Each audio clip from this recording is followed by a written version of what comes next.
Hi everyone, welcome to the world of Simplify Electricity and I am Kumar. And in this video, we will going to learn what is current transformer, how it looks and what is the purpose. इस video में current transformer की पूरी जानकारी समझने की कोशिश करेंगे. So the first and foremost thing is that how current transformer looks. Current transformer दिखता कैसा है? जैसे कि आप इस फोटो में देख सकते हैं, ये सर्कुलर फॉर्म में भी दिख सकता है, स्क्वायर फॉर्म में हो सकता है, रेक्टेंगल फॉर्म में हो सकता है. बट आइडिया क्या है?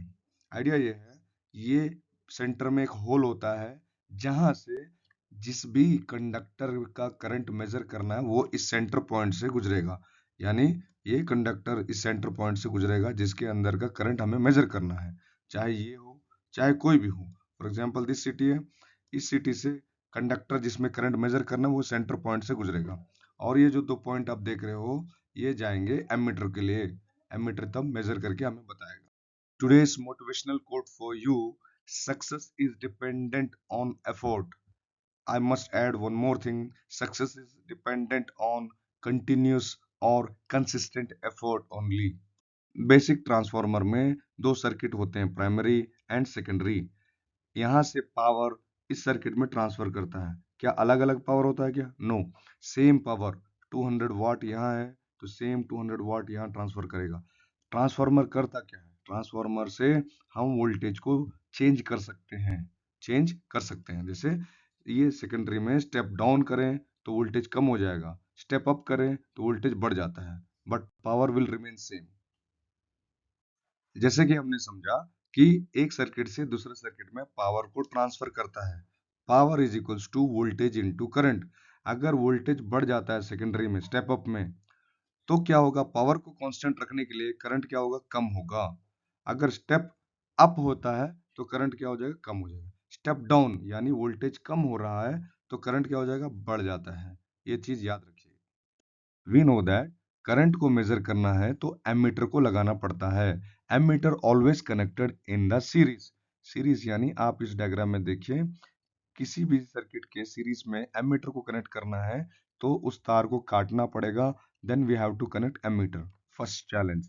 Second is what about the high currents. एक एमीटर बहुत छोटा होता है एंड बहुत सेंसिटिव होता है. You cannot measure high range of currents. तो उस वक्त इस एमीटर को हम यूज नहीं कर सकते हैं इस तरीके से. So these are the two challenges जो कि हमें ध्यान देना है ताकि करंट ट्रांसफार्मर को समझने के लिए. दोबारा से चलते हैं. स्टेप अप में हमने क्या देखा कि वोल्टेज बढ़ जाता है सर, करंट कम होता है. स्टेप डाउन में वोल्टेज कम हो जाएगा, करंट बढ़ जाएगा. क्योंकि एक सर्किट से दूसरा सर्किट में कांस्टेंट पावर यानी सेम पावर को ट्रांसफर करना है. अगर वोल्टेज बढ़ेगा तो करंट डेफिनेटली कम हो जाएगा, क्योंकि power is equals to V into I होता है. This is the normal transformer जो हमने देखा है. प्राइमरी वाइंडिंग होगा, सेकेंडरी वाइंडिंग होगा. बस इस पिक्चर में देखिए, ये जो रेड कलर का दिख रहा है, ऑरेंज कलर इनफैक्ट, ये है करंट ट्रांसफार्मर. क्या है ये? Current transformer. सर ट्रांसफार्मर में प्राइमरी और सेकेंडरी होना चाहिए. जी हाँ. ये जो वायर है जिसमें हमें करंट को मेजर करना है वो इसके सेंटर पॉइंट से गुजर रहा है. ये जो तार है ये एक्ट करेगा एज ए प्राइमरी वाइंडिंग. और ये जो आपको ऑरेंज कलर का दिख रहा है इसमें बहुत सारे एन नंबर ऑफ टर्न्स होते हैं. ये एक्ट करता है सेकेंडरी ऑफ द ट्रांसफार्मर. यानी ये जो कंडक्टर है जिसमें करंट मेजर करना है it is acting as a primary winding and there are N number of winding sorry turns in this secondary. ये है सेकेंडरी, राइट. अब बताइए, सेकेंडरी में नंबर ऑफ टर्न्स बहुत ज्यादा है तो ये किस टाइप का ट्रांसफार्मर होगा? सर ये तो स्टेप अप होगा. जी हाँ. जब ये स्टेप अप होगा वोल्टेज क्या हो जाएगा? ज्यादा हो जाएगा. करंट क्या होगा? कम हो जाएगा. ऐसा क्यों? क्योंकि पावर कांस्टेंट ट्रांसफर करता है, इसलिए वोल्टेज अगर ज्यादा हो रहा है तो करंट क्या होगा? कम होगा. उसी करंट को हम एमीटर में भेज के उसी करंट को हम एमीटर में भेज के हैवी करंट को भी हम मेजर कर सकते हैं एंड बिना हम इस तार को काटे करंट को मेजर कर पा रहे हैं. करंट ट्रांसफार्मर रेशियो ये क्या होता है? कैसे हम सेलेक्ट करते हैं कौन सा सीटी कहाँ लगाना है? तो करंट ट्रांसफार्मर के ऊपर एक रेशियो लिखा होता है. जैसे आप यहाँ देख सकते हैं 100/5 एम्प्स. इसका मतलब होता है कि किसी भी तार से अगर करंट गुजर रहा है, मान लीजिए एक तार है जिससे करंट जा रहा है, कितना जा रहा है? 100 एम्प्स जा रहा है. क्या वो 100 एम्प्स इसको मीटर को दे दें? ये तो जल जाएगा।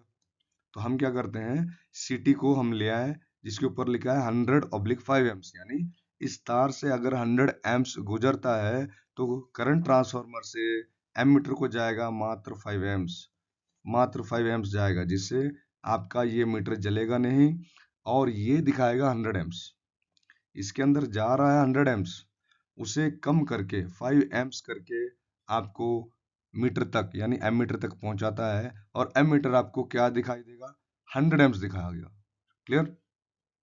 So finally here onwards, wherever you find this kind of things in a different panels, कोई भी पैनल में अगर आपको इस तरीके से चीज दिखाई देता है तो आज के बाद आपको पता होना चाहिए दिस इज करंट ट्रांसफार्मर, जो सेंटर पोर्शन से कंडक्टर जाता है जिसके अंदर का करंट हमें मेजर करना है, और ये जो 2 पॉइंट है कहाँ जाता है, एमीटर को जाते हैं।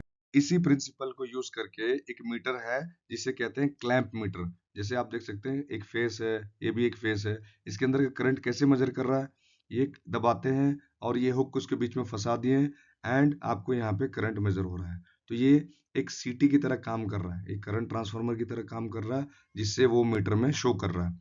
वरना क्या होता, इसे काट के इसके बीच में आपको एमीटर लगाना पड़ता, हमें करने की जरूरत नहीं।